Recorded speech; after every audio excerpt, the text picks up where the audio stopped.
నేను ఒక సాధారణ చెట్టు కాదు, ఈ భూమికి ఊపిరిచ్చే వేప చెట్టును.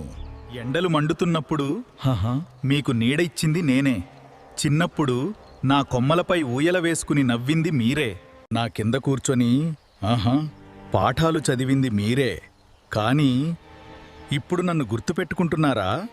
నా ఆకులు ఔషధం, నా గాలి ఆరోగ్యం, నా వాసనే ప్రకృతికి పవిత్రత. జ్వరం వచ్చినప్పుడు నా ఆకులేధ, పండుగ వచ్చినప్పుడు నా తోరణాలే.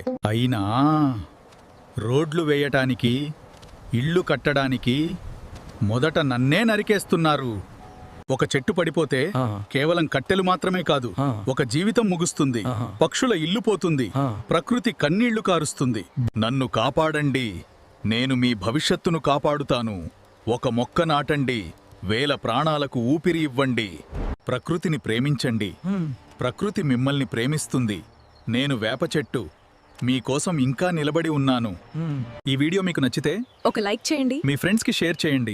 ఇలాంటి మంచి కథల కోసం ఛానల్ ను సబ్స్క్రైబ్ చేసుకుని తారకు బెల్ ఐకాన్ ప్రెస్ చేయండి. మీ అభిప్రాయం కామెంట్ లో తప్పక